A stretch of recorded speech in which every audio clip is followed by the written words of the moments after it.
Bonjour à tous, je m'appelle Simon Pagé-de-Varenne et je vous souhaite la très cordiale bienvenue à cette toute première capsule d'Horizon stratégique. Soit dit en passant, si vous entendez des gens jouer au billard et rire, c'est parce que dans la pièce d'à côté, il y a des gens qui jouent au billard et qui rient.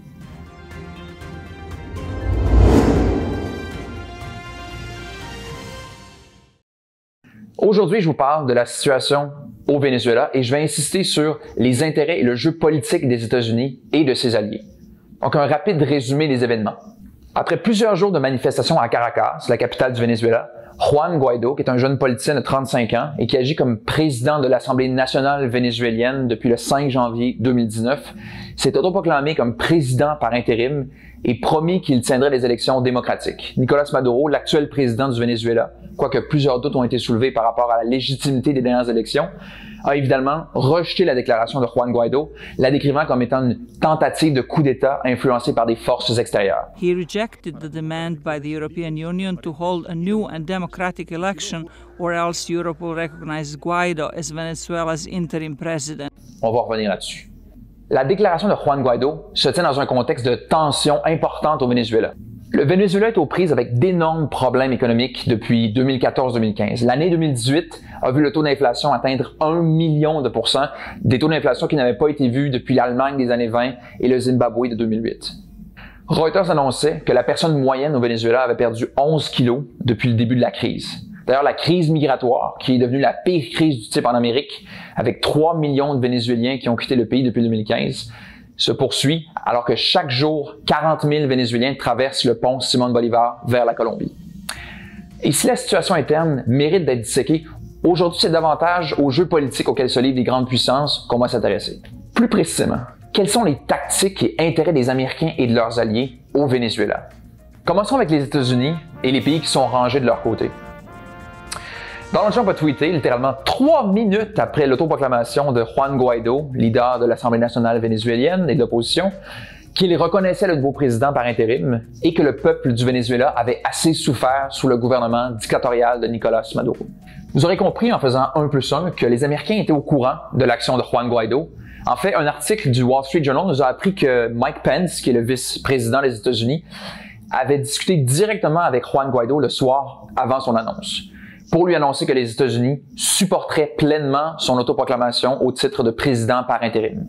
Le même article nous apprend d'ailleurs que l'événement a été planifié en secret pendant plusieurs semaines, avec des discussions qui regroupaient des diplomates américains, des alliés des États-Unis et plusieurs membres de l'opposition parlementaire vénézuélienne, incluant M. Juan Guaidó.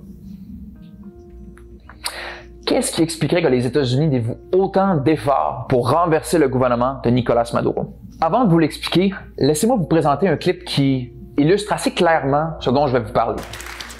Today, Venezuela, this is the front page of the New York Times today. Venezuela, okay? They have a guy, an opposition leader who finally stood up, and we are backing him. And Russia warned us to back off because they're backing the dictator. This was the Monroe Doctrine. This is our backyard. And Russia is now telling us to back off of what goes on in Venezuela because they know they can, because they're so emboldened. That doesn't bother you? You're the patriot? Our backyard. La genèse de cette idée-là, c'est que le Venezuela, qui est situé à 4500 km des États-Unis, et en fait que l'entièreté du continent américain, c'est la cour arrière des États-Unis. Cette idée-là, elle provient du président James Monroe, qui a été président des États-Unis entre 1817 et 1825. Monroe prononce un discours le 2 décembre 1823 où il annonce 3 principes fondamentaux de la politique américaine envers le continent américain. Premièrement, l'Amérique n'est plus ouverte à la colonisation. Deuxièmement, toute intervention européenne sur le continent sera perçue comme une menace. Et finalement, les États-Unis n'interviendront jamais dans les affaires européennes. Et ici, le discours de James Monroe est essentiellement isolationniste et vise à garder les États-Unis loin des conflits européens. Elle devient impérialiste vers la fin du 19e siècle. Les États-Unis se mettent à asseoir leur influence militaire, économique et politique sur les Caraïbes et éventuellement sur l'entièreté de l'Amérique du Sud. Et la vision américaine, c'est la vision d'un territoire dont l'influence revient de facto aux États-Unis. Un territoire sur lequel les États-Unis ont toute la légitimité d'utiliser la force pour défendre leurs intérêts stratégiques, économiques et politiques. And use that force they will.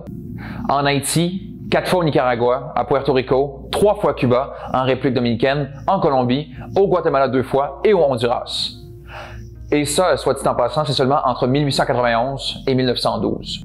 Les États-Unis vont poursuivre cette politique-là pendant des décennies, avec un historique de destitution de gouvernements qui étaient souvent démocratiquement élus et de gauche. Cette histoire-là, ce sera aussi le support de gouvernements d'extrême droite qui employaient des milices armées extrêmement violentes et qui ont réprimé tout mouvement de contestation de manière violente. Et l'exemple le plus emblématique de l'intervention américaine en Amérique latine, elle s'est exprimée par ce discours. Colocado en un tránsito histórico, pagaré con mi vida la lealtad del pueblo. Y les digo que tengo la certeza que la semilla que entregáramos a la conciencia digna de miles y miles de chilenos no podrá ser cegada definitivamente. Tienen la fuerza, podrán avasallarnos, pero no se detienen los procesos sociales ni con el crimen ni con la fuerza. Cet homme, c'est Salvador Allende, le président démocratiquement élu du Chili et fervent défenseur de la démocratie durant sa toute dernière adresse à la population, le 11 septembre 1973, alors que la junte militaire se dirigeait vers le palais présidentiel pour l'assassiner. Grâce à des documents obtenus sous la présidence Clinton, il est maintenant clair que la CIA cherchait à prévenir l'arrivée d'un gouvernement qui serait marxiste au Chili et que les Américains ont financé pendant plusieurs années de la propagande contre Salvador Allende. Et la personne qui prendra le pouvoir après Salvador Allende, un certain Augusto Pinochet, criminel de guerre notoire et responsable de l'assassinat de plus de 3000 Chiliens. Las Fuerzas Armadas y de Orden han actuado en el día de hoy solo bajo la inspiración patriótica de sacar al país del caos que en forma aguda lo estaba precipitando el gobierno marxista. Et pourquoi je vous raconte toute cette histoire-là? Parce que ce qui se joue présentement au Venezuela, au-delà des intérêts pétroliers, c'est l'expression la plus simple et la plus claire de la doctrine Monroe. Les États-Unis considèrent que le continent américain, dans son entièreté, doit être sous leur influence. Voyez-vous, durant les campagnes militaires de l'Irak et de l'Afghanistan, l'attention des États-Unis s'est légèrement détournée de l'Amérique latine vers le Moyen-Orient. Le corollaire de ça, c'est le terme suivant, the pink tide ou la vague rose. La vague rose, c'est un mouvement d'élection de gouvernements de gauche, des gouvernements qui ont implanté des agendas progressistes, nationalisé diverses industries et renégocié des traités de libre-échange. En 2010, des gouvernements de gauche étaient au pouvoir en Argentine, en Bolivie, au Brésil, au Chili, en Équateur, au Honduras, au Nicaragua, au Paraguay, en Uruguay et au Venezuela avec le Pérou qui joint le groupe en 2011. Mais à partir de 2008, avec un rapport qui s'appelle US Latin America Relations, A New Direction for a New Reality du Council on Foreign Relations, on voit de plus en plus de think tanks américains qui publient des rapports qui appellent à une réaffirmation de l'influence américaine en Amérique latine, une influence qui avait été relativisée avec les élections des gouvernements de gauche de la fameuse vague rose. Et si cette vague rose a tenu pendant quelques années, les États-Unis ont éventuellement réussi à exercer leur influence et faire la promotion de leur agenda politique et économique quasiment partout en Amérique latine, en aidant à faire élire des gouvernements qui épousent une politique néolibérale et qui sont davantage alignés avec les intérêts américains.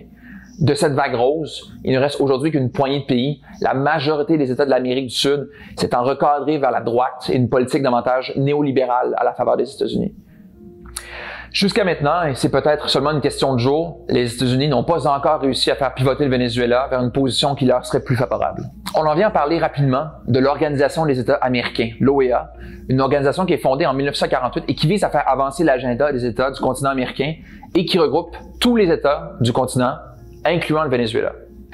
Au moment de l'annonce de Juan Guaido, le président par intérim, le Canada, les États-Unis, le Guatemala, le Honduras, le Costa Rica, le Panama, l'Équateur, la Colombie, le Pérou, le Brésil, le Chili, l'Argentine et le Paraguay s'alignent immédiatement avec les reconnaissances canadiennes et américaines. Seuls 2 pays affirment continuer de supporter Nicolás Maduro, Cuba et la Bolivie, alors que le Mexique et l'Uruguay appellent au dialogue. C'est l'ampleur de l'alignement immédiat avec les États-Unis. Plus tard, une poignée d'États caribéens vont se lever contre les États-Unis et vont continuer à reconnaître le gouvernement de Nicolás Maduro, alors que d'autres vont appeler un dialogue. Le fait demeure, les États les plus puissants économiquement et militairement ont affiché leur appui aux États-Unis. Le secrétaire général de l'OEA, Luis Almagro, a d'ailleurs déclaré vendredi qu'il ne fallait pas exclure une intervention militaire au Venezuela pour renverser le gouvernement de Nicolás Maduro, qu'il considère comme étant le responsable de la crise économique, humanitaire et migratoire qui traverse le Venezuela. Donc, ce n'est pas dire que les États-Unis tirent toutes les ficelles de l'OEA, mais bien que les États-Unis sont arrivés à influencer la politique des États américains pour aider à instaurer des gouvernements qui leur sont favorables économiquement, militairement et politiquement.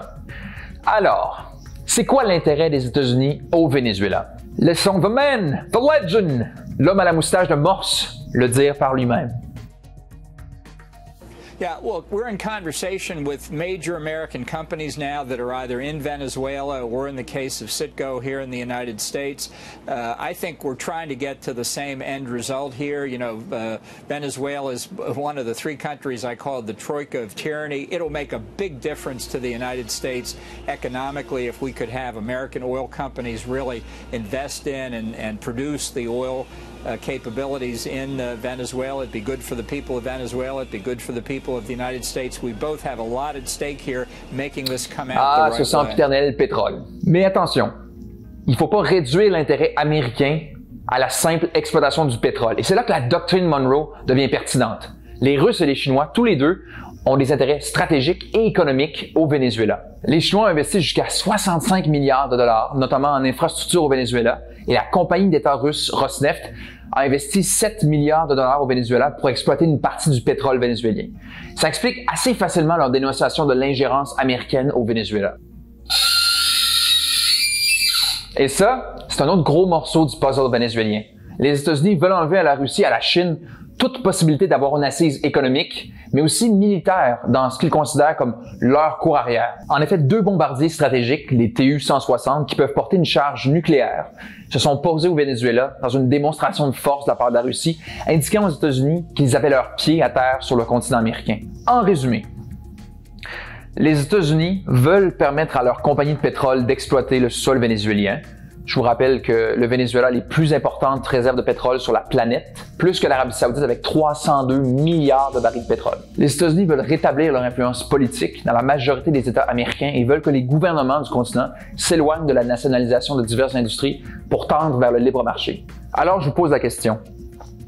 Avec les pressions énormes des États-Unis, de plusieurs pays du continent américain, maintenant de l'Union européenne, Nicolás Maduro arrivera-t-il à s'accrocher au pouvoir? Seul le temps nous le dira. Puis entre-temps, c'est le peuple vénézuélien qui est pris en otage du jeu de ces grandes puissances-là. Je tiens à vous remercier infiniment d'avoir pris le temps d'écouter cette capsule. Horizon Stratégique est sur Facebook. Vous pouvez également visiter notre site web, horizonstratégique.com. Et si vous adorez notre contenu, je vous invite à aimer notre page, partager les vidéos et abonnez-vous à notre chaîne YouTube. Et si vous voulez encourager un média passionné et professionnel, je vous invite à nous supporter sur patreon.com. Merci beaucoup de nous avoir écoutés. Et à la semaine prochaine pour une toute nouvelle capsule d'Horizon Stratégique.